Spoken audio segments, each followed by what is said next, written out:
À Paris, la pluie ne ressemble à celle d'aucune autre ville. Lorsque les nuages gris s'abattent sur le sommet de la tour Eiffel, la ville semble sortir d'un film romantique pour se draper d'une atmosphère froide et calculatrice. Tout comme mon humeur ce jour-là. Je portais des vêtements civils, un costume bleu marine, bien ajusté, d'une marque peu connue, mais dont la qualité pouvait être reconnue à des kilomètres à la ronde par ceux qui s'y connaissaient en tissu.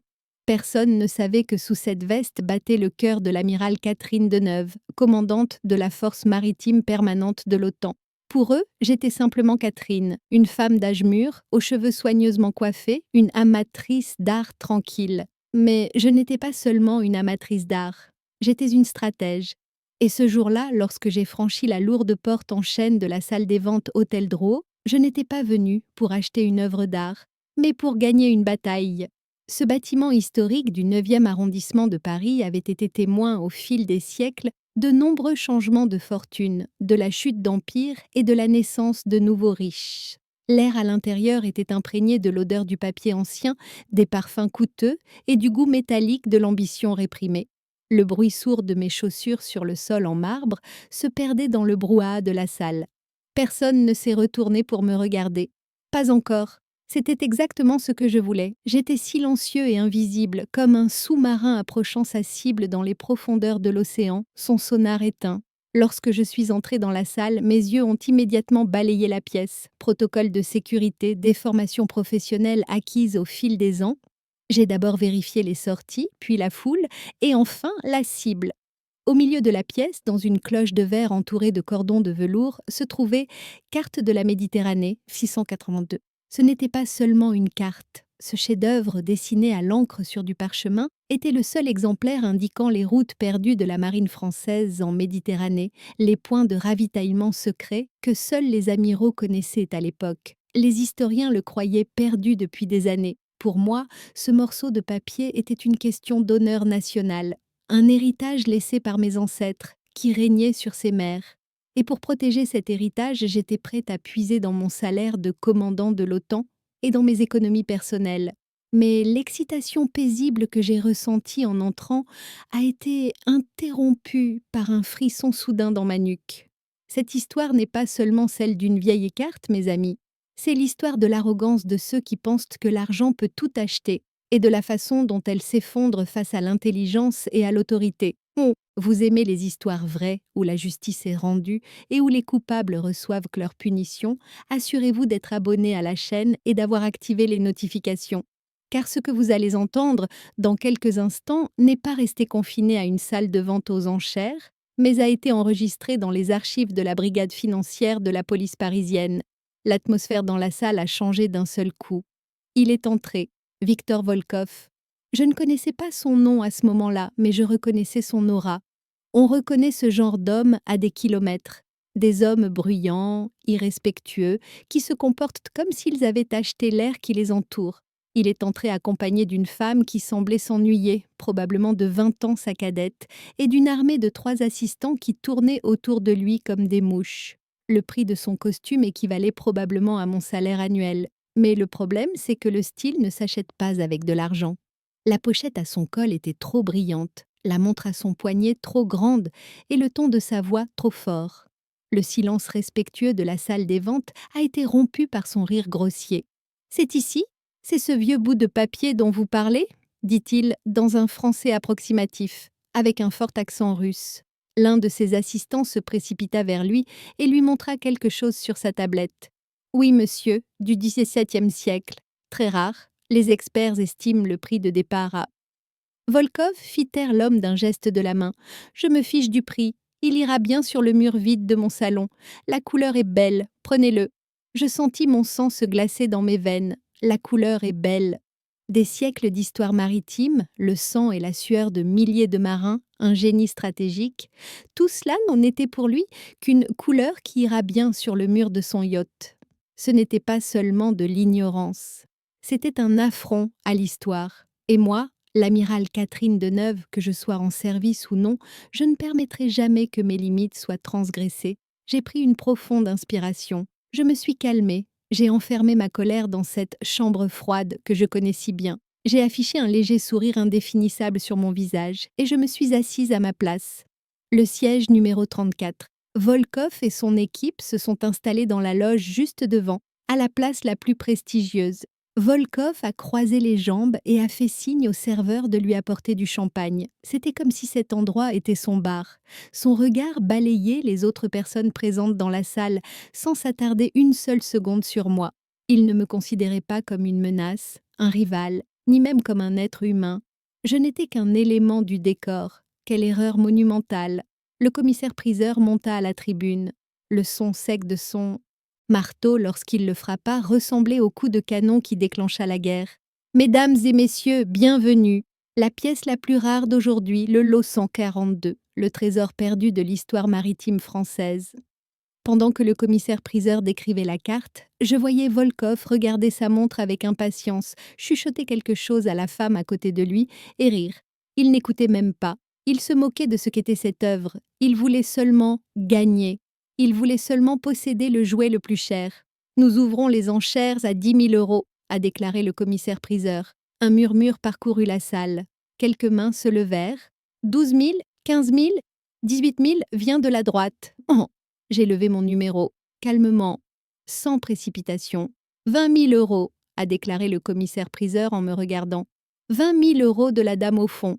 Volkov s'est retourné pour la première fois, à ce moment-là. Il y avait une lueur méprisante dans ses yeux. Sans lever la main, il a simplement bougé son doigt. Son assistant s'est immédiatement écrié « 30 000 !» Le commissaire-priseur s'est enthousiasmé. Le prix avait doublé en un instant. 30 000, 30 000 €. Je levai à nouveau la main, mon visage était impassible. 35 000, ai-je dit, ma voix résonnant clairement et sans accroc dans la salle. Volkov a ri. Cette fois-ci, sans regarder son assistant, mais en me regardant directement, il a relevé son enchère. 50 000, a-t-il crié. Sa voix était provocante. La salle était glaciale. Pour une carte, ces chiffres commençaient à repousser les limites des collectionneurs. Tout le monde chuchotait. « Ce russe est fou », disait-il. Il jette l'argent par les fenêtres. Pour moi, ce n'était pas une question d'argent. Pas encore. Je plongeai mon regard dans le sien. À cet instant, une ligne invisible se traça entre lui et moi. Il comptait sur son argent. Moi, je comptais sur les cartes que je n'avais pas encore posées sur la table. « Quand 5 000 ?» ai-je dit. Le sourire de Volkov s'est effacé. Il s'est redressé sur sa chaise. Il n'appréciait pas qu'une femme, qui plus est assise au fond de la salle et vêtue simplement, le défie. Son ego était blessé. À ce moment précis, je l'avais amené là où je le voulais. Il commençait à se laisser emporter par ses émotions. Le moment préféré d'un stratège, c'est celui où son adversaire prend une décision sous le coup de la colère. Mais à ce moment-là, je ne le savais pas encore. Je ne pouvais pas encore imaginer à quel point les choses allaient dégénérer, à quel point il pouvait s'abaisser. Et franchement, le fait qu'il s'abaisse autant ne ferait que rendre ma tâche plus agréable. Les prix augmentaient, l'atmosphère se réchauffait. Mais la véritable tempête n'avait pas encore éclaté. Et quand elle éclaterait, il n'y aurait qu'un seul survivant dans cette salle. Votre avis? Qui? 55 000 €. Lorsque ce chiffre a résonné dans la salle, l'expression méprisante sur le visage de Volkov a fait place à une colère pure. Pendant un instant, juste une seconde, son masque est tombé. À ce moment-là, je n'ai pas vu un homme d'affaires, mais un enfant gâté à qui on essayait de prendre son jouet. Mais un enfant très dangereux, très puissant. Cette fois-ci, il ne chuchota rien à son assistant. Il leva la main et les diamants de ses bagues brillèrent à la lumière du lustre. 70 000, a-t-il rugi. Même le commissaire-priseur a dégluti. L'augmentation était illogique, elle n'était pas rationnelle. Son objectif n'était plus d'acquérir la carte, mais de m'écraser, de me faire disparaître de cette salle. La salle plongea dans le silence. Tout le monde avait les yeux rivés sur nous, comme s'ils assistaient à un match de tennis. L'oligarque russe au premier rang et la mystérieuse française au dernier rang. 75 000, dis-je. Ma voix était toujours calme. Mon pouls était à 70. La première règle de l'entraînement des amiraux. Quand l'ennemi ouvre le feu, ne te mets pas à couvert, analyse la situation. Volkov a ri. Un rire nerveux, métallique. 100 000. Des cris de surprise ont retenti dans la salle. Des « ah », des chuchotements. 100 000 € pour une carte du XVIIe siècle, c'était de la folie. C'était 4 fois sa valeur marchande. Je sentis une sueur froide couler dans mon dos. Mon salaire à l'OTAN était bon, j'avais aussi l'héritage de ma famille, mais j'avais mes limites. Volkov, lui, n'avait aucune limite. Sa fortune était comme un océan dont la source était inconnue et dont on ne voyait pas le fond. Quant à moi, mes munitions étaient limitées. Si je continuais cette guerre avec de l'argent, je perdrais. On ne peut pas nier les mathématiques, mais en stratégie, parfois, battre en retraite est la meilleure préparation à une attaque majeure. J'ai rapidement fait le calcul dans ma tête. Je pouvais faire valoir le statut de patrimoine culturel de cette carte, mais cela nécessitait une procédure. À ce moment-là, dans cette salle, je devais empêcher cet homme d'emporter cette carte sur son horrible yacht. Je devais le pousser à commettre une erreur. 110 000, ai-je dit. Volkov s'est soudainement levé. Sa chaise s'est renversée bruyamment. La femme à côté de lui a sursauté. Volkov a boutonné sa veste et s'est tourné vers moi. Avec son imposante carrure, il se tenait debout au milieu de la salle comme un ours. Il a mis de côté le protocole, la courtoisie, tout. D'une voix que toute la salle pouvait entendre, il m'a regardé droit dans les yeux et m'a dit « Écoutez-moi, jeune fille. » Tout le monde retint son souffle. « Tu es manifestement têtue. Tu comptes peut-être sur la carte de crédit de ton mari. Mais ce jeu n'est pas de ton niveau. » Il a mis la main dans sa poche et a tapoté sa veste comme s'il y avait une liasse de billets. « Je suis prêt à acheter cette carte, ne serait-ce que pour l'utiliser comme cendrier à cigare. Ton salaire ne suffirait pas. En fait, ta vie ne suffirait pas à payer l'addition que je vais régler ce soir. » Un silence de mort s'installa dans la salle.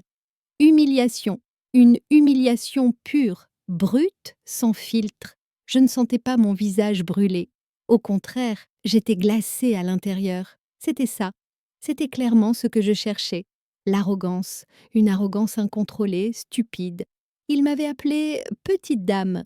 Il avait traité l'amiral Catherine Deneuve, qui commandait des flottes de sous-marins nucléaires dans l'Atlantique Nord et avait des milliers de soldats sous ses ordres, de carte de crédit de son mari.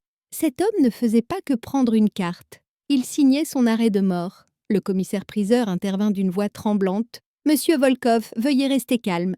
Deneuve ne cessez pas me 250 000 euros, s'écria Volkov, coupant la parole au commissaire-priseur.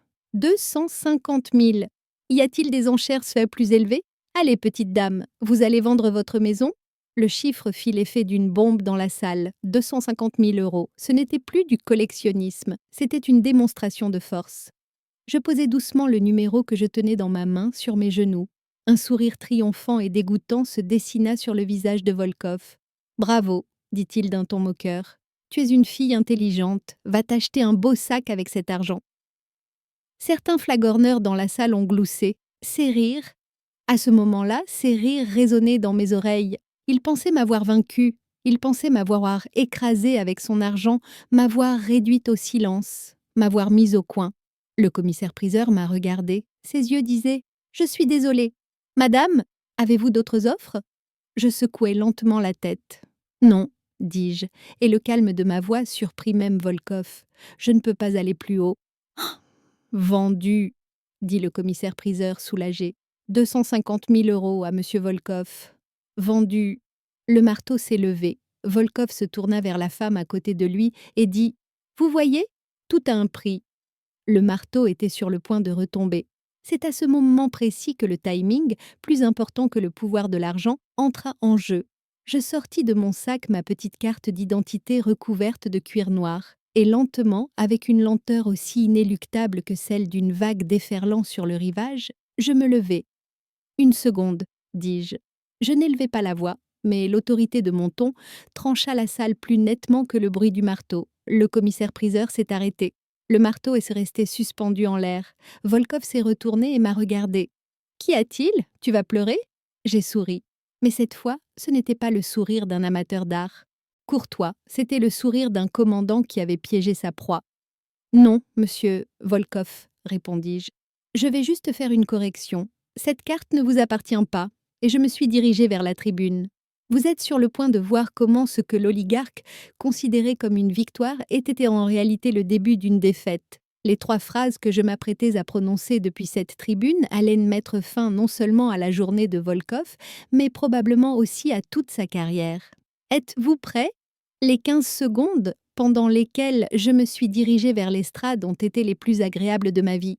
Derrière moi, la voix de Volkov résonnait, une voix grossière, moqueuse, qui ne percevait toujours pas le danger. « Hé, où vas-tu? Tu vas les aider à emballer la carte? Je te donnerai peut-être un pourboire. » Les flagorneurs dans la salle ont ri. Mais je n'ai pas ralenti, je n'ai pas tourné la tête. Mes épaules étaient droites, mais pas déterminées. Un amiral ne se soucie pas de ceux qui aboient en moi derrière lui, il se concentre sur son objectif. Lorsque j'arrivai à la tribune, le commissaire-priseur, M. Lambert, me regarda avec étonnement. « Madame, veuillez respecter la procédure. » commença-t-il. J'ai ouvert le portefeuille en cuir noir que je tenais à la main et l'ai posé d'un geste brusque sur l'estrade, juste devant lui. L'emblème de l'OTAN en plaqué or et le sceau du ministère de la Défense de la République française, juste en dessous, brillaient à la lumière du lustre. Mais ce qui brillait le plus, c'était la bande rouge sur ma carte d'identité. Commandant permanent du groupe opérationnel maritime, niveau d'autorisation très secret. J'aurais aimé voir en direct le sang se retirer du visage de M. Lambert. Ses yeux s'écarquillèrent, ses lèvres tremblèrent. Il regarda tour à tour mon visage, ma carte d'identité, puis la foule dans la salle. « Madame » balbutia-t-il. « Vous... Amiral ?» Je tendis la main et tournai le micro devant lui vers lui. « Excusez-moi, monsieur Lambert, dis-je. Ce n'était pas une demande, c'était un ordre. » Le grésillement aigu qui s'est produit lorsque j'ai pris le micro a coupé net tous les rires dans la salle. Le rire de Volkov est resté suspendu dans l'air. Tous les regards étaient braqués sur moi. Je pris une profonde inspiration. Je passai du ton de la participante à la vente aux enchères à celui du choc commandant de la flotte. « Mesdames et messieurs, » ai-je dit. Ma voix a résonné dans la salle, forte et claire. Je suis l'amiral Catherine Deneuve, commandante de la force maritime permanente de l'OTAN. Bam ! Un murmure parcourut la salle. Les gens se regardaient, des chuchotements commençaient dans les premiers rangs. Le sourire de Volkov s'était figé. Il fronçait les sourcils, essayant de comprendre ce qui se passait. Je continuai en fixant Volkov droit, dans les yeux. Cette carte datant de 1882 pour laquelle 250 000 € ont été proposés et que M. Volkov a déclaré vouloir accrocher au mur de son yacht. Je désignai la vitrine du doigt. N'est pas une œuvre d'art ordinaire. Je sortis un document plié de la poche intérieure de ma veste. À 5 heures du matin, j'avais obtenu une autorisation spéciale pour retirer ce document des archives de l'état-major général. Cette carte, qui montre les mesures bathymétriques effectuées par la marine française en Méditerranée au XVIIe siècle et les points de passage secrets des sous-marins qui ont encore aujourd'hui une importance stratégique, est un document militaire non classé. Le salon est devenu glacial. Conformément à l'article 28 de la loi sur la protection des biens culturels et à l'article 7 du protocole de sécurité nationale, j'ai durci le ton de ma voix. En ma qualité de commandant du groupe opérationnel maritime de l'OTAN, je déclare que cet ouvrage est un patrimoine culturel national et un document militaire stratégique. Je frappai violemment le marteau sur le pupitre. L'œuvre est retirée de la vente aux enchères. La vente est annulée et l'œuvre sera transférée gratuitement aux archives nationales et au commandement des forces navales. Silence. Un silence si profond que nous pouvions entendre les gouttes de pluie frapper la vitre. L'offre de 250 000 €, elle s'était évaporée. L'arrogance de Volkov, elle s'était effondrée. Mais Volkov était de Volkov, cet homme qui ne savait pas perdre, qui n'avait pas l'habitude d'entendre « non ». Une fois le choc passé, son visage devint rouge écarlate. Il se leva d'un bond en donnant un coup de pied dans sa chaise. « Qu'est-ce que vous racontez ?» a-t-il crié. Sa voix tremblait, mais pas de peur, de colère. « J'ai acheté cette carte, le marteau est tombé, elle m'appartient, je vais la payer. » Ses assistants essayèrent de le calmer, mais il agita les bras et tenta de se diriger vers la tribune. « C'est une maison de commerce ici, » rugit-il. « Ton titre bidon ne vaut rien ici. Appelez mes avocats, détruisez cette femme. » J'ai souri. C'est à ce moment précis que je voudrais poser une question à mes amis qui suivent cette histoire. Vous est-il déjà arrivé d'attendre que votre adversaire se débatte pour jouer votre plus grand atout? Si la réponse est oui, cliquez dès maintenant sur le bouton « J'aime » de la vidéo, car les débats de Volkov ne sont rien comparés au cauchemar qui va bientôt s'abattre sur lui. J'ai rapproché le micro de ma bouche. Par-dessus les cris de Volkov, j'ai parlé d'un ton calme mais fatal. « Monsieur Volkov » ai-je dit, Si vous avez fini de crier, j'aimerais vous rappeler un petit détail. Il s'est arrêté. Il était à bout de souffle. Ses yeux étaient injectés de sang. Vous venez de mettre sur la table, devant tout le monde, 250 000 euros, d'origine inconnue. Vous vous êtes moqué du salaire d'un fonctionnaire. Mais vous avez oublié une chose. J'ai sorti de sous le pupitre le deuxième dossier que j'avais préparé à l'avance. Le dossier à la couverture bleue, avec le logo de la brigade financière. Avant d'entrer dans cette salle, j'ai fait une déclaration à la brigade financière et au comité de contrôle fiscal dans le cadre du signalement des mouvements suspects. Le visage de Volkov est passé du rouge au blanc. Les équipes en civil qui attendent actuellement à la porte sont impatientes d'examiner non pas la carte, mais vous et vos cartes de crédit illimitées. Vous ne verrez peut-être pas la carte, mais j'ai plissé les yeux et j'ai asséné le coup de grâce. Vous verrez le poste de police et la salle de détention de plus près que votre yacht que vous aimez tant. Il m'est impossible de décrire le brouhaha qui a éclaté dans la salle à ce moment-là. Mais ce n'était pas encore le cri de victoire. C'était le début de la guerre, car les hommes, comme Volkov, ne se rendent pas lorsqu'ils sont acculés. Ils attaquent, et de manière très violente. Et j'étais prête à riposter. Lorsque les lourdes portes en chêne de la salle des ventes se sont ouvertes une deuxième fois, ceux qui sont entrés n'étaient pas des amateurs d'art. C'étaient des détectives de la brigade des crimes financiers, vêtus de gilets portant l'inscription « Police », équipés de talkies-walkies et le visage impassible. Volkov a été encerclé en quelques secondes. À ce moment-là, je m'attendais à une nouvelle explosion de la part de Volkov. Plus de cris, plus de menaces, peut-être une agression physique, mais je me trompais. Et en tant que soldat, ce que je déteste le plus, c'est me tromper. Volkov s'est tu dès qu'il a vu les policiers. Son masque de colère, rouge et les veines gonflées, est tombé d'un coup. À sa place est apparue cette expression glaciale et morte qui m'a glacée jusqu'aux os. Il a boutonné sa veste et ajusté sa cravate. Il était calme, comme s'il se rendait à une réunion du conseil d'administration plutôt qu'à son arrestation. Ce calme était bien plus dangereux que ses cris. Pendant qu'un détective lui lisait ses droits, Volkov n'écoutait même pas. Ses yeux étaient rivés sur moi, comme un laser à travers la foule. L'armée d'avocats à ses côtés s'était déjà lancée dans une discussion animée avec les policiers.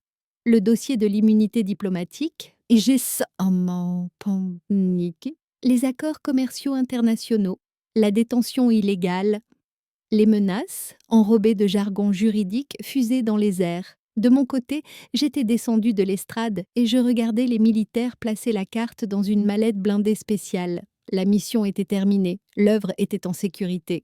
Mais le sentiment de malaise qui m'habitait était plus fort que le bruit des sirènes. Volkov, escorté par un cordon de policiers, s'est arrêté juste devant moi en sortant de la salle. Les policiers ont essayé de le pousser, mais a laissé les rester immobile comme un roc. Il n'y avait qu'un demi-mètre entre nous. Son parfum coûteux se mêlait à l'odeur de poussière de la salle. Il se pencha vers moi. À cet instant, le bruit, les flashs et les cris autour de nous s'évanouirent.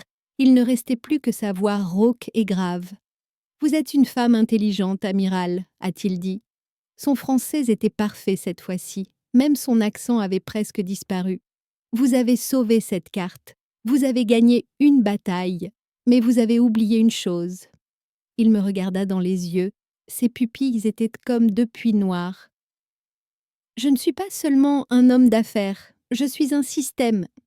Et tu viens de déclarer la guerre à ce système. » Il sourit, mais ce n'était pas un sourire amical.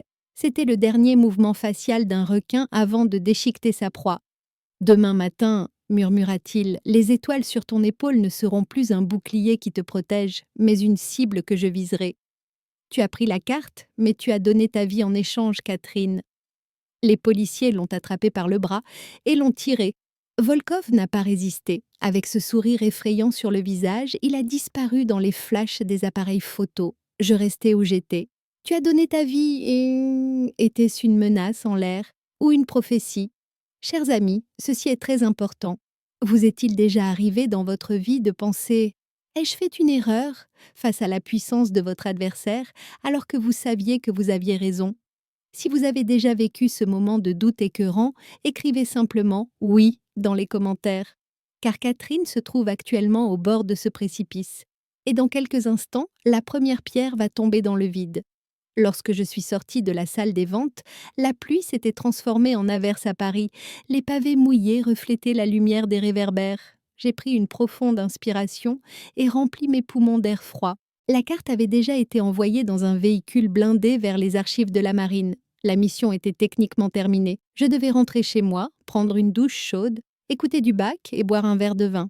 Mais mon téléphone a sonné. J'ai regardé l'écran. Numéro privé. Normalement, je n'aurais pas dû répondre. Mais mon instinct, ce fichu instinct me disait « Réponds, amiral Deneuve », ai-je dit, en conservant le ton officiel dans ma voix. La voix à l'autre bout du film était familière. Très familière. Mais c'était quelqu'un qui n'aurait pas dû m'appeler à cette heure-là. L'amiral Philippe, mon supérieur direct au commandement maritime allié de l'OTAN. « Catherine », a-t-il dit, sa voix était tendue. « Qu'avez-vous fait ?» J'ai hésité. « J'ai fait mon devoir, monsieur. J'ai empêché un héritage national et un document stratégique de tomber entre les mains de l'ennemi. »« Au diable le patrimoine !» s'écria Philippe. Il est rare d'entendre un amiral crier au téléphone. « Tu te rends compte à qui tu as marché sur les pieds ? Le ministère des Affaires étrangères vient de m'appeler. L'ambassadeur russe a remis une note à l'Élysée. Les négociations sur l'énergie à Moscou sont compromises. » J'éloignai le téléphone de mon oreille. La pluie me fouettait le visage. « Monsieur, il s'agit d'un oligarque russe. Il est soupçonné de crimes financiers. La procédure… » « Je me fiche de la procédure, Catherine. » Sa voix était désormais plus basse, mais plus effrayante. « Volkov n'est pas seulement un oligarque. Il est le propriétaire d'une banque fantôme qui finance 30% des réseaux énergétiques européens. Et vous l'avez humilié devant tout le monde et l'avez livré à la brigade financière. » Il y eut un profond silence. « Donnez-moi une solution, monsieur, » dis-je en gardant un ton ferme. « Je ne céderai pas. » « Il n'y a pas de solution, » répondit Philippe. « Il n'y a que des ordres. Demain matin à 8 heures, tu seras à Bruxelles, devant le comité de discipline. Une enquête a été ouverte contre toi pour abus de pouvoir et crise diplomatique. » Et il raccrocha. Je me suis retrouvée au milieu de la rue, le téléphone fermé à la main. La pluie n'était plus un décor romantique parisien, mais un poids qui m'écrasait. Volkov avait raison. La guerre ne faisait que commencer. Et j'avais reçu le premier coup, là où je m'y attendais le moins, de mon propre camp. Mais il y avait une chose que Philippe ignorait et que Volkov ne pouvait pas deviner. Je n'avais pas seulement appris à me battre en mer, j'avais appris à être la tempête elle-même. J'ai sorti l'autre téléphone de ma poche, ce que nous appelons un burner phone, un téléphone jetable impossible à tracer. Il n'y avait qu'un seul numéro enregistré dans le répertoire. Fantôme. J'ai appuyé sur le bouton d'appel. « Oui ?» a répondu la voix métallique et modifiée à l'autre bout du fil. « Code 4 ?» ai-je dit. « Le dossier Volkov. Je veux tout, pas seulement les informations financières. Les informations compromettantes, confidentielles, interdites, tout ce qu'il y a. C'est lui qui a déclenché la guerre. Je vais y mettre fin. »« Compris » a répondu la voix. « Mais Catherine, si ce dossier est ouvert, la moitié de Paris brûlera chupé. » J'ai fixé mon regard sur les lumières de Paris. « Qu'elles brûlent ?» dis-je. « Peut-être avons-nous besoin du feu pour nous purifier. » Je raccrochai le téléphone et le jetai dans un caniveau. En montant dans ma voiture, j'ai remarqué quelque chose dans le rétroviseur. Une berline noire attendait au coin de la rue, sans allumer ses phares. Il me suivait. Le jeu avait commencé. Ces deux phares, éteints dans le rétroviseur, me suivaient comme des fantômes dans les rues sombres de Paris. C'étaient des professionnels. Ils n'allumaient pas leurs phares, restaient dans mon angle mort et ne se rapprochaient que dans les virages. Une personne normale aurait pu paniquer. Elle aurait pu appuyer sur l'accélérateur pour s'enfuir ou appeler la police. Mais je n'étais pas une personne normale. Et appeler la police à ce moment-là revenait à se plaindre au loup qu'il y avait un agneau. J'ai calmement tourné le volant vers la droite. J'ai quitté le boulevard Saint-Germain et me suis dirigée vers le quartier du Marais, avec ses rues étroites et à sens unique. C'était un véritable labyrinthe. Et je connaissais chaque recoin de ce labyrinthe par cœur. La berline derrière moi a pris le même virage. Ils gardaient de leur distance. Ils ne voulaient pas m'arrêter, ils voulaient juste savoir où j'allais et qui j'allais voir. Le système de Volkov s'était mis en marche. « Très bien », ai-je murmuré à moi-même. « Vous voulez jouer ? Jouons !»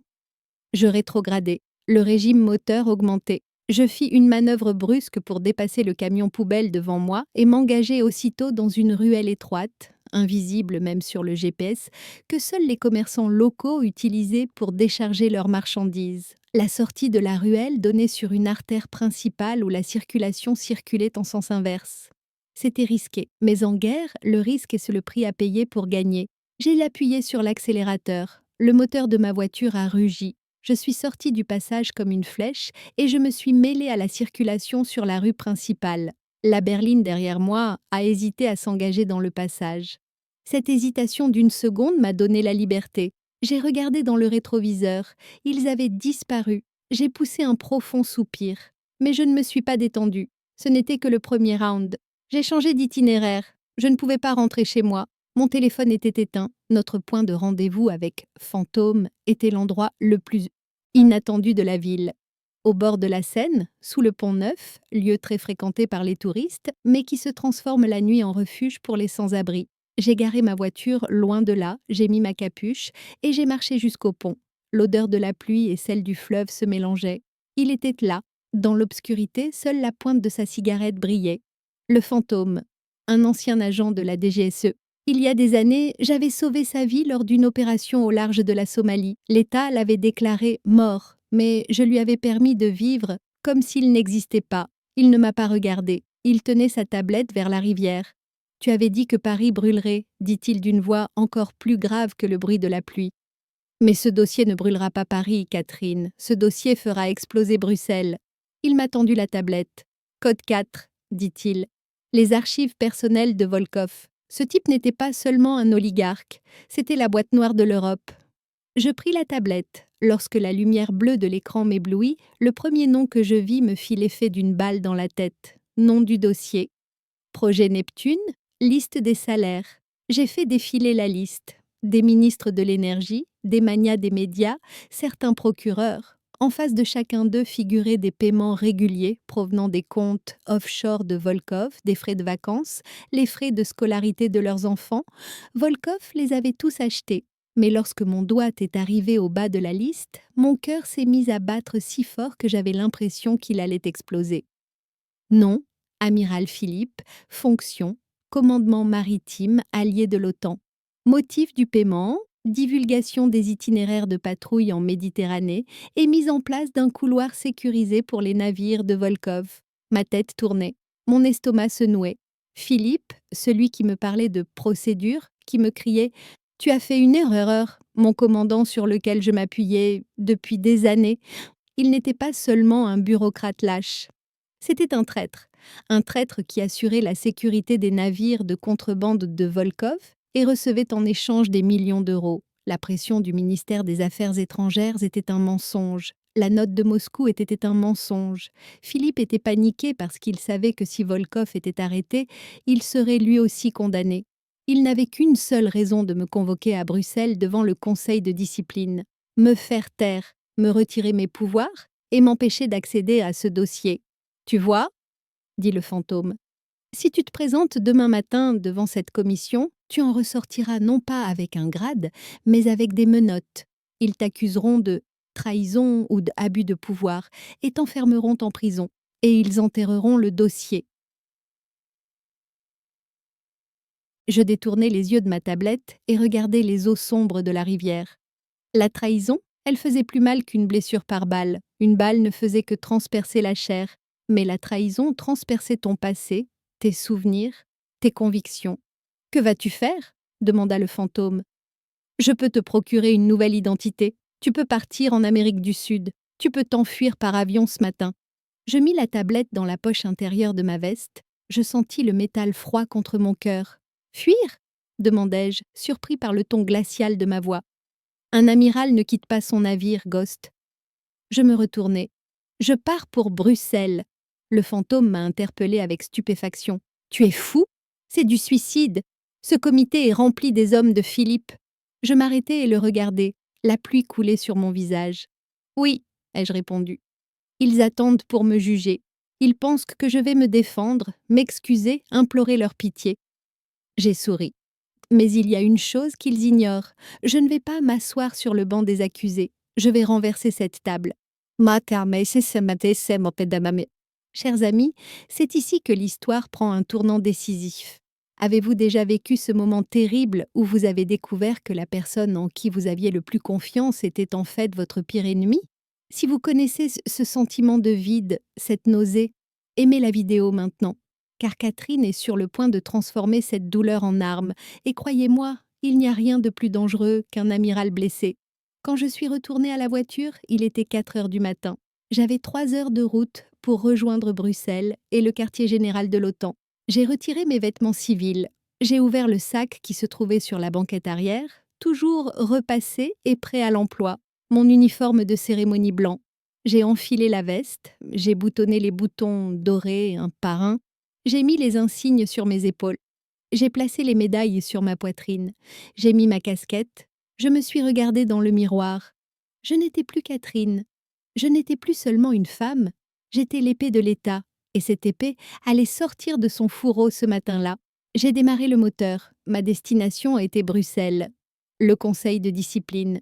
Philippe m'attendait, il m'attendait avec le scénario qu'il avait préparé pour m'achever, mais il ne savait pas que la personne qui allait entrer dans cette pièce ne serait pas sa victime, mais son bourreau. J'ai appuyé sur l'accélérateur. Paris restait derrière moi, tandis que les premiers rayons du soleil apparaissaient à l'horizon. Le jour du jugement dernier avait commencé. Le siège de l'OTAN à Bruxelles est une démonstration de puissance architecturale, un géant de verre et d'acier, impassible et froid.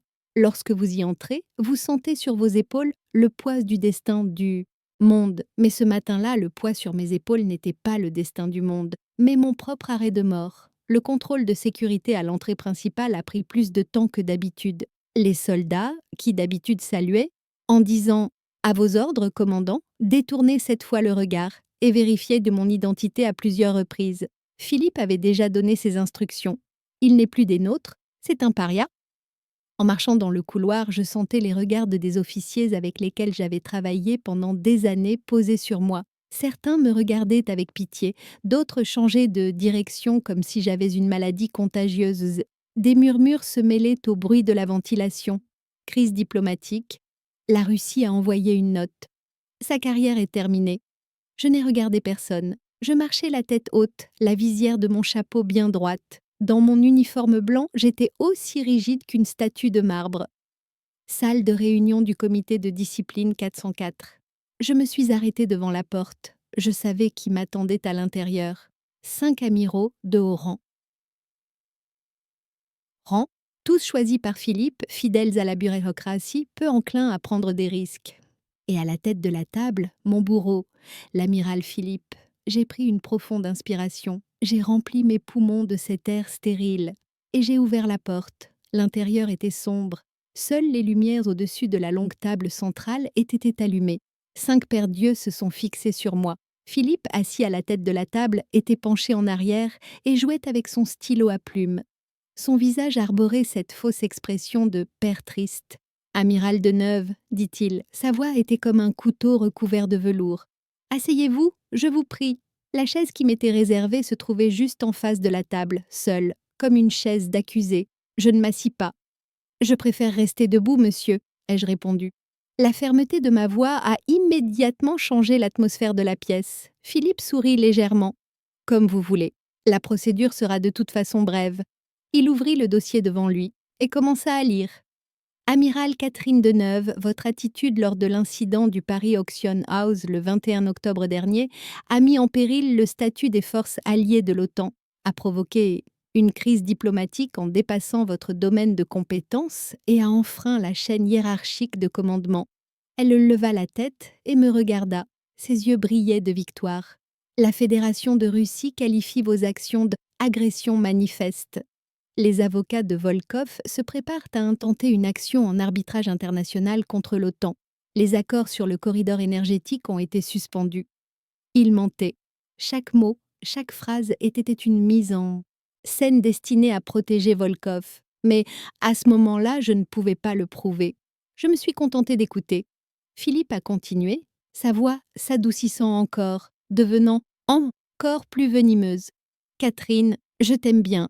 Tu as servi cette marine pendant des années. C'est pourquoi nous t'offrons une issue. Il posa un seul document sur la table. Ta lettre de démission. Si tu la signes maintenant, nous annoncerons à la presse que tu souffres de problèmes de santé et du syndrome d'épuisement professionnel. Tu conserveras tes droits à la retraite. Tu partiras discrètement. Il sourit. Sinon, nous te retirerons ton grade et te traduirons devant un tribunal militaire. Et crois-moi, ce tribunal t'enverra en prison. Un profond silence s'est installé dans la pièce. Les autres amiraux avaient baissé la tête. Personne ne pouvait me regarder en face. C'est à ce moment précis que je voudrais revenir vers vous, mes amis. Vous est-il déjà arrivé dans votre vie qu'une personne en face de vous semble vous faire du bien, alors qu'en réalité, elle essaie de vous enterrer vivant? Si vous avez senti le couteau derrière cette fausse compassion, laissez un emoji feu dans les commentaires, car Catherine est sur le point de transformer cette pièce en enfer. J'ai plongé mon regard dans celui de Philippe. Je l'ai regardé si longtemps que son sourire s'est peu à peu effacé. Il a arrêté de jouer avec son stylo. Il s'est agité nerveusement. « C'est fini ?» ai-je demandé. Philippe a froncé les sourcils. « Je ne comprends pas. »« Vos accusations, » dis-je d'un ton calme. « C'est fini ?»« Vous ne comprenez pas la gravité de la situation, Catherine, » dit Philippe d'une voix plus dure. « Nous ne sommes pas ici pour négocier. »« Je ne suis pas venue pour négocier, amiral, » répondis-je. Je glissai lentement ma main dans la poche intérieure de ma veste. Philippe sursauta. Il porta la main au bouton pour appeler la sécurité. Mais je n'ai pas sorti d'arme. Je n'ai sorti que cette petite tablette métallique grise.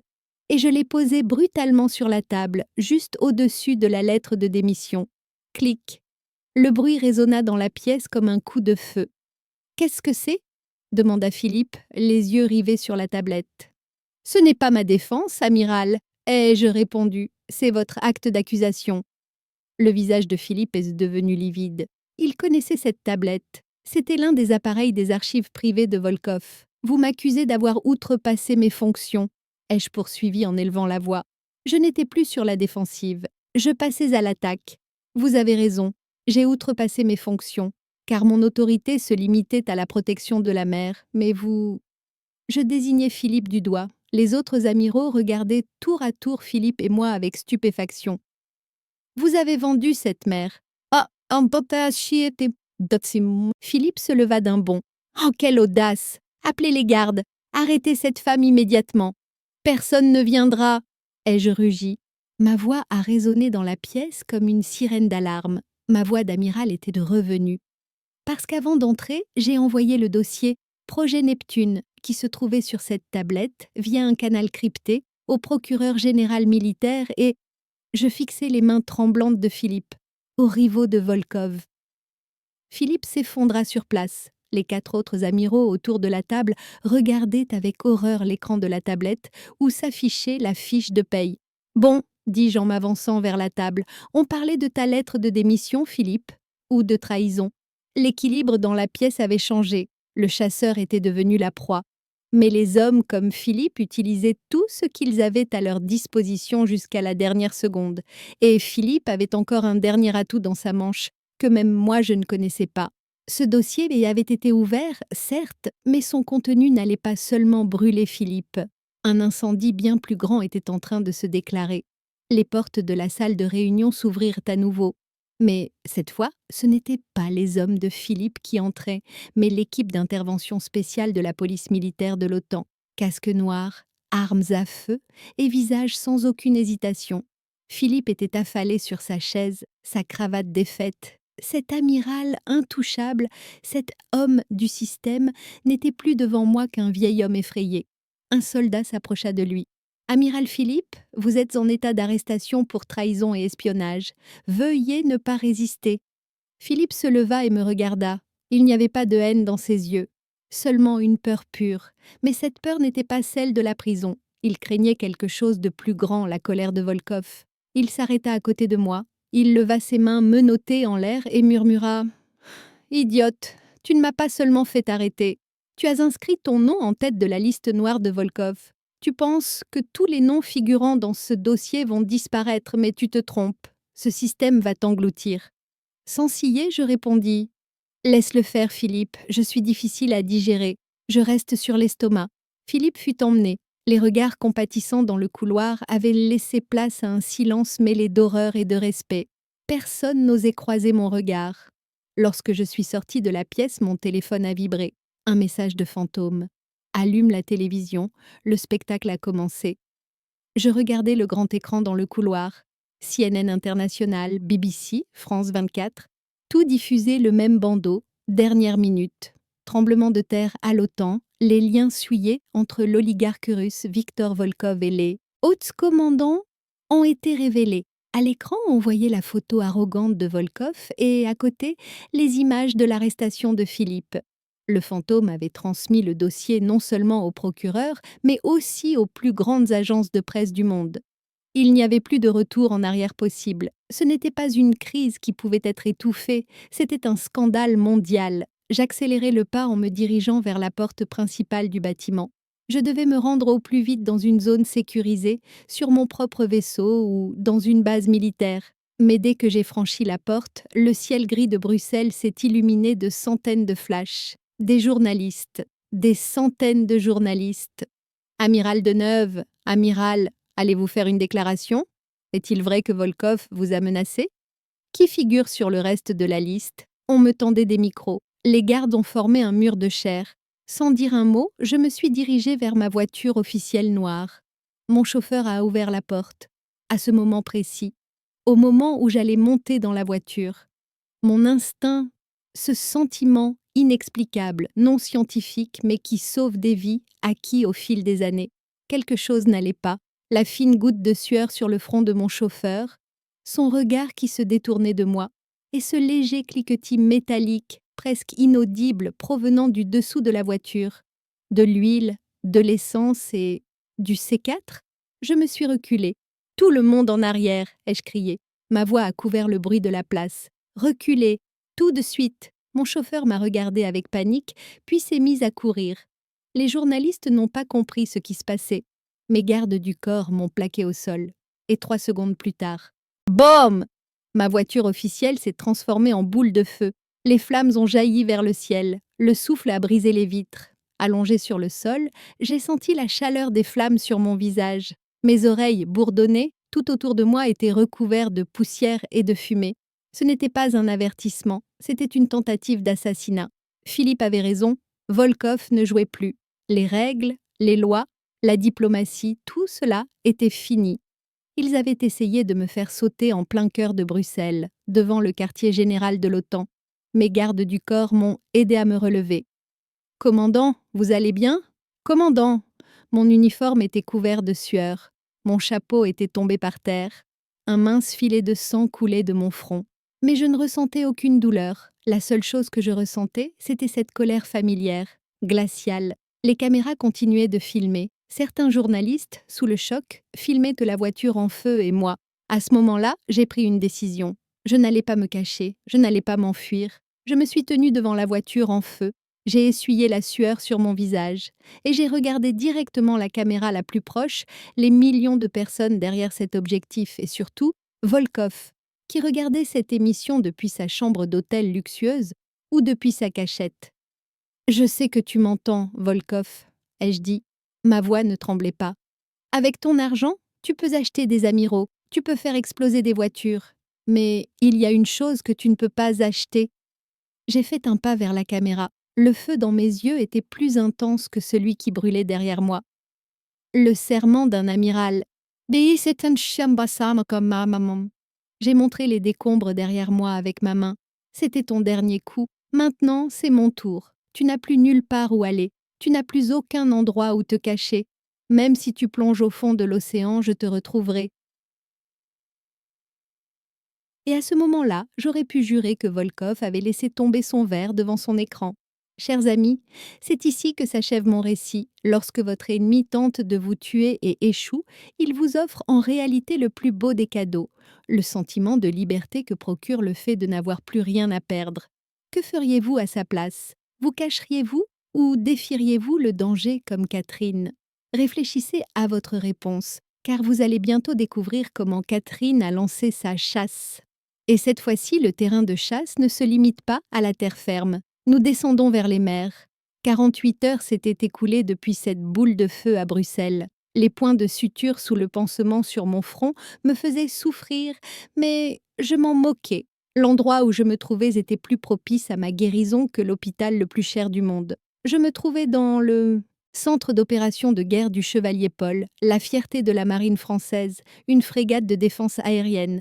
C'était un cerveau sans fenêtre, éclairé par des lumières bleues, équipé de dizaines d'écrans et de radars, complètement isolé du monde extérieur. L'atmosphère y était froide, les conversations courtes et précises. Il n'y avait aucune émotion, seulement des coordonnées, des vecteurs de vitesse et des analyses de cibles. Nous maintenons le contact avec la cible, commandant, a déclaré l'officier tactique sans lever les yeux de l'écran devant lui. Cap 220, vitesse 28 nœuds. Il lui reste 12 000 marins avant d'atteindre les eaux internationales. Cible. Volkov. Immédiatement après l'explosion à Bruxelles, il avait atterri à Marseille avec son jet privé, puis s'était enfui à bord de son célèbre méga-yacht de 150 mètres, le Tsar. Son plan était simple: rejoindre les eaux internationales, y attendre un certain temps, puis être transféré sur un navire d'un pays bénéficiant de l'immunité diplomatique. Ses avocats lui avaient probablement dit « Ils ne peuvent rien te faire en mer, c'est une zone grise. » Idiot! La mer n'est pas une zone grise. La mer est un endroit où les règles sont beaucoup plus strictes qu'à terre, où le juge et le bourreau sont souvent la même personne. Et aujourd'hui, cette personne, c'était moi. Je suis montée dans la timonerie, sur le pont. Le vent me fouettait le visage. L'horizon était teinté de rouge par les premières lueurs du matin. J'ai levé mes jumelles. À l'horizon, le Tsar ressemblait à un petit point blanc.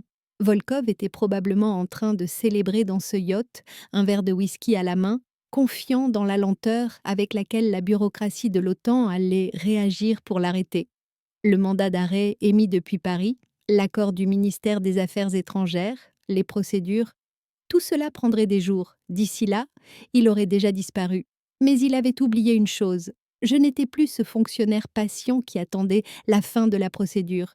J'étais un commandant dont le navire avait été attaqué. Et en droit maritime, cela s'appelait une poursuite immédiate. La voix du capitaine retentit dans le haut-parleur. « Commandant, le tsar ne répond pas aux appels radio. Il ne change pas de cap. Il s'apprête à entrer dans les eaux internationales. » Je pris le micro. « À toute l'équipe, dis-je. » Ma voix rivalisait avec le bruit des vagues. « Ici l'amiral Deneuve. La cible est une menace hautement prioritaire. Règle d'engagement, jaune. » Cela signifiait « feu d'avertissement autorisé ». Mes amis, nous sommes à un moment critique. Avez-vous déjà vu un tyran pensant pouvoir se cacher derrière les règles pour s'échapper, réaliser soudain qu'il danse avec celui qui a écrit ces règles? La justice ne se rend pas toujours dans les salles d'audience. Parfois, elle se rend sur le pont d'un navire face au vent. Si vous voulez vous aussi ressentir cette épée tranchante qu'est la justice, partagez cette vidéo avec vos amis, car la fuite de Volkov touche à sa fin. « Commandant, » dit le navigateur avec excitation, « les contacts radars augmentent. Volkov n'est pas seul. » Je regardais le radar. 3 petits bateaux rapides étaient apparus autour du tsar. Des mercenaires, d'anciens légionnaires lourdement armés, travaillant sous le nom d'une société de sécurité privée. Ils étaient là pour m'effrayer, ou du moins pour me ralentir. Je souris. Volkov allait-il affronter la marine avec 3 bateaux rapides? Son arrogance avait complètement obscurci son intelligence. « Faites décoller les hélicoptères, » dis-je calmement, et dites au navire d'assaut amphibie de classe Mistral de montrer son nombre. En quelques secondes, 2 hélicoptères NH-90 décollèrent de la piste arrière de notre navire. Le bruit des hélices déchira le ciel. Au même moment, une ombre gigantesque apparut au-dessus de la mer, à tribord. Le yacht de Volkov, le Tsar, était grand, certes, mais les renforts que j'avais appelés étaient d'une taille telle qu'ils faisaient passer son yacht pour un jouet. La voix du pilote d'hélicoptère retentit dans la radio. Cible en vue. Des éléments armés ont été repérés sur le pont. Je répète, il y a des éléments lourdement armés sur le pont. C'était suffisant. Ce n'était plus une simple poursuite civile, c'était un conflit armé. Tirez des coups de semonce, ai-je dit, au-dessus de leur tête, qu'ils sentent juste le souffle. Le canon de 76 mm situé à l'avant de la frégate tourna dans un bruit mécanique. Le canon se leva légèrement. Boum! Un seul tir. Le projectile tomba dans la mer, à environ 500 mètres devant le yacht de Volkov. Une énorme colonne d'eau jaillit dans les airs. Le yacht de Volkov tangua soudainement. Son plan de fuite parfait était tombé à l'eau avec cette colonne d'eau. Depuis l'écran de la timonerie, je pouvais voir la panique qui régnait sur le pont du yacht. Les mercenaires avaient baissé leurs armes et regardaient les hélicoptères. Quant à Volkov, Volkov, au sommet du pont, il nous observait avec ses jumelles. Je ne pouvais pas voir son visage, mais je savais ce qu'il ressentait, de la peur, du désespoir, et surtout la stupéfaction. Son argent, son influence, le système auquel il faisait tant confiance n'avaient ici, en pleine mer, aucune valeur. Ici, seules les lois de la physique et mes ordres faisaient loi. La radio grésilla. Cette fois, une voix se fit entendre de l'autre côté, une voix tremblante, paniquée. C'était le capitaine du yacht. « Ah, navire de guerre de l'OTAN! Navire de guerre de l'OTAN ! Ici le tsar. Ne tirez pas. Je répète, ne tirez pas. Nous nous rendons. Nous nous arrêtons. » Le capitaine me regarda. « Quels sont vos ordres, commandant ?» Je baissai mes jumelles. Le yacht de Volkov avait coupé ses moteurs et était devenu un tas de métal désespéré, ballotté au milieu de la mer. « Nous n'allons pas nous arrêter, » ai-je dit. « Approchez-vous, nous allons la raisonner. Et nous allons accueillir Monsieur Volkov, comme il le mérite, dans la prison d'un navire amiral. » Mais Volkov avait encore une dernière carte à jouer.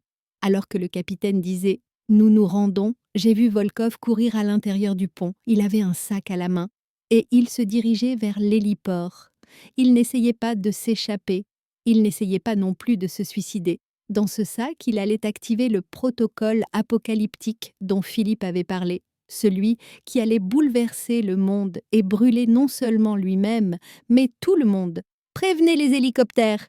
ai-je crié. « Coupez les communications, activez les brouilleurs, ne le laissez pas ouvrir ce sac. » Si Volkov appuyait sur ce bouton, il ne serait pas le seul à sombrer. Il entraînerait dans sa chute des centaines de non-compromis, des comptes bancaires et peut-être même des secrets d'État au secret d'État, semant le chaos. La course se jouait désormais à quelques secondes près. Au centre des opérations militaires, le temps ne s'écoulait pas en secondes, mais en microsecondes. « Les brouilleurs sont actifs !» cria l'officier chargé de la guerre électronique. « Toutes les fréquences sont brouillées, GPS, satellites, GSM, aucun signal ne sort. » Je ne quittais pas l'écran des yeux. Je regardais Volkov à travers la caméra de l'hélicoptère. Sa cravate, balayée par le vent, lui fouettait le visage. Il tapait frénétiquement sur sa tablette, la levait en l'air, essayant de capter un signal. La barre de chargement du protocole apocalyptique était probablement bloquée à 99%. C'est l'aspect le plus cruel de la guerre moderne. Vous pouvez posséder une fortune de plusieurs milliards de dollars et les appareils les plus sophistiqués. Mais lorsque le système de guerre électronique d'une frégate dit non, ces appareils ne sont plus que des morceaux de métal coûteux. « Échec du téléchargement, monsieur Volkov, murmurai-je. Le serveur est inaccessible. » Volkov, comprenant que la tablette ne fonctionnait pas, la jeta avec rage par terre. Il se précipita vers le bord de la piste d'hélicoptère. Il envisageait de jeter la mallette à la mer. Si ces données disparaissaient, Philippe et ses autres associés pourraient s'en tirer. Mais je ne pouvais pas le laisser faire. « Chef d'équipe, » dis-je dans le micro, « feu vert, descendez et récupérez cette valise. Je veux Volkov vivant. » « Bien reçu, commandant. » Sur l'écran, j'ai vu les cordes suspendues à l'hélicoptère NH-90. Vêtus de noir et le visage masqué, les commandos français ont descendu rapidement sur le pont, tels des araignées. Étaient-ce les mercenaires coûteux de Volkov? Ils n'ont pas tiré une seule balle. Face aux forces spéciales les mieux entraînées au monde, ils ont déposé leurs armes et se sont agenouillés. Les professionnels savent quand ils vont perdre, mais Volkov n'était pas un professionnel. C'était un narcissique qui ne savait pas perdre. Lorsque les commandos l'ont encerclé, Volkov a serré le sac contre sa poitrine et a reculé. Il s'est adossé à la rambarde. J'ai allumé le système de haut-parleurs géant du navire. Ma voix a résonné comme le tonnerre au-dessus de la mer. « Lâche ce sac, Volkov !» Volkov sursauta. Il crut que la voix venait du ciel. Il leva la tête et regarda la frégate Chevalier Paul, ce géant d'acier gris sur le pont. Il ne pouvait pas me voir, mais il sentait ma présence dans chaque cellule de son corps. « C'est fini !»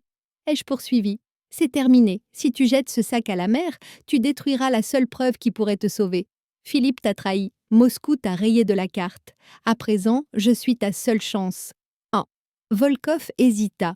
La phrase « Je suis ta seule chance » brisa la dernière résistance dans son esprit. Dans ses yeux, on ne voyait plus l'expression fière de l'oligarque, mais celle d'un rat acculé. Il posa lentement le sac sur le sol, les mains tremblantes. Puis il s'effondra à genoux. Les commandos se jetèrent immédiatement sur lui. Son visage fut plaqué contre le pont. Son costume italien inestimable se retrouva couvert de sel et de saleté. Le bruit des menottes en plastique attachées et à ses poignets était pour moi plus beau que la 9e symphonie de Beethoven. La cible a été neutralisée, dit le chef d'équipe. Le sac est en sécurité, le colis est prêt. Tout le monde poussa un profond soupir au centre des opérations militaires. Les officiers se regardèrent. Un léger sourire se dessina sur leur visage sérieux. « Amenez-le », ai-je dit. Notre invité ne doit pas avoir froid. Une demi-heure plus tard, la cellule de détention de la frégate. Cet endroit ne ressemble en rien à la cabine d'un yacht de luxe. Des murs gris, un lit superposé en métal et une lampe fluorescente froide. Volkov était assis sur le lit superposé. Il était trempé, débraillé et recroquevillé. Il ne leva pas la tête lorsque j'entrai. « Pourquoi ?» demanda-t-il d'une voix étouffée. « Pourquoi n'as-tu pas pris l'argent et tu n'es pas parti? J'aurais pu te donner tout ce que tu voulais. Une île, une nouvelle identité, un pouvoir illimité. » Je tirai une chaise et m'assis en face de lui. Il n'y avait pas de barreau entre nous, mais il y avait un gouffre. « Tu n'as toujours pas compris, n'est-ce pas ?» dis-je d'une voix calme. J'ai sorti de la poche de ma veste une copie de la carte qu'il avait achetée aux enchères, un morceau de papier froissé. « Tu penses que tout a un prix, Volkov? Les gens, la patrie, l'honneur? Tu considères tout cela comme des actions cotées en bourse. » Je posai le papier devant lui. « Mais certaines choses ne sont pas à vendre. Et toi, tu t'es heurté à la seule chose que tu ne pourras jamais acheter. » Il a mal levé la tête. Ses yeux reflétaient une curiosité sincère. « À quoi ?» J'ai souri. Sa colère froide avait désormais laissé place à une victoire paisible. « À la volonté, ai-je répondu, à la loyauté d'un amiral envers son serment. » Je me suis levée, je me suis dirigée vers la porte. « Au fait, dis-je en m'arrêtant, ce protocole de l'Apocalypse, dans ton sac, il nous a fallu 10 minutes pour déchiffrer les codes. Philippe et les autres associés se rassemblent actuellement aux 4 coins de l'Europe. Tu n'as pas coulé, Volkov. Tu as entraîné tout ce système pourri avec toi dans les profondeurs. » Je fermai la porte. En marchant dans le couloir, j'ai entendu Volkov se mettre à sangloter. Ce bruit était celui de l'orgueil brisé. Mes amis, nous sommes arrivés à la fin. Il est terrible pour un homme de perdre tout ce qu'il possède. Mais ce qui est et ce qui est encore plus terrible, c'est le moment où il réalise qu'il ne possède en réalité rien. La fin de Volkov n'a pas été seulement une peine de prison. Sa fin a été l'effondrement de l'illusion qu'il s'était créée. Pensez-vous que justice a été rendue? Ou bien la véritable punition n'a-t-elle pas encore été prononcée? Dans le final, nous ne nous rendrons pas au tribunal, mais dans la nouvelle vie de Catherine. Et vous verrez que la plus grande vengeance n'est pas d'éliminer son ennemi, mais de se construire une vie merveilleuse sans lui. Préparez-vous. La fin approche. Sur la côte ouest de la France, sur les rochers sauvages et venteux de Bretagne, je suis assis sur la terrasse de cette maison transformée à partir d'un phare. J'ai un verre de vin blanc à la main et devant moi s'étend l'océan infini pour lequel j'ai combattu et pour lequel j'étais prête à mourir. 1 an s'est écoulé depuis cette nuit de tempête, depuis cette opération sur la frégate Chevalier Paul. Parfois, cela me semble irréel, mais ensuite, j'ouvre les journaux et je vois que c'est bien réel. Victor Volkov, cet oligarque intouchable. Il purge actuellement la première année de sa peine de 25 ans dans une prison de haute sécurité près de Paris. Ses avocats se battent pour récupérer ses 4 milliards d'euros d'actifs confisqués, mais en vain. Son yacht somptueux, le Tsar, il sert désormais de navire-école à la marine française. Quelle ironie! L'amiral Philippe, il a été déchu de ses grades pour trahison. Une fois les étoiles retirées de ses épaules, on s'est rendu compte à quel point il était insignifiant. Il est aujourd'hui dans une prison militaire où il écrit ses mémoires, des mémoires que personne ne lira. Et cette carte, une carte de la Méditerranée datant de 1182. Elle est actuellement exposée à l'entrée du musée de la Marine à Paris, derrière une vitre par balles. Savez-vous ce qui est écrit sur la plaque en dessous? Offert au peuple français par l'amiral Catherine Deneuve. Quant à moi, Une semaine après cet incident, j'ai pris ma retraite de la marine, la tête haute et l'honneur intact. On a voulu me décerner la médaille du héros, mais je l'ai refusée. Ma médaille, c'était la peur que j'avais vue dans les yeux de Volkov cette nuit-là. Que pensez-vous que j'ai fait de ma prime de retraite et de l'héritage de ma famille? Un dernier coup qui fera regretter à Volkov d'avoir traité cette femme de petite dame. J'ai créé la Fondation Athéna. Actuellement, cette fondation accorde des bourses à des jeunes filles intelligentes, mais issues de milieux défavorisés, venues des 4 coins du monde. Nous les formons dans les domaines de la navigation maritime, du droit et de la stratégie. Nous ne leur enseignons pas seulement un métier, nous leur apprenons aussi que, quelle que soit la puissance de l'adversaire, votre volonté est plus forte. La semaine dernière, lors de l'inauguration de la fondation, une étudiante est venue me voir. Êtes-vous cet amiral? M'a-t-elle demandé, les yeux brillants. Êtes-vous la femme qui a arrêté ces navires? J'ai souri. Non, ai-je répondu. Je suis simplement une femme qui sait dire non. Aujourd'hui, sur cette terrasse, le vent soufflant sur mon visage, je savoure la plus grande victoire de ma vie.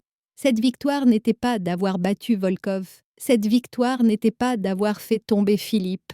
Ma plus grande victoire a été d'aimer la femme que je voyais dans le miroir. Intrépide, indépendante et libre.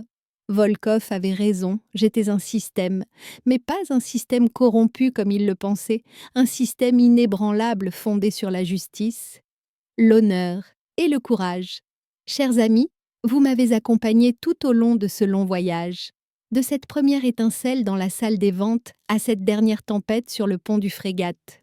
J'espère que cette histoire vous donnera la force de vous opposer au Volkov de votre propre vie. N'oubliez pas que parfois votre plus grande arme n'est pas votre grade ou votre argent, mais simplement votre capacité à dire « je n'abandonnerai pas ».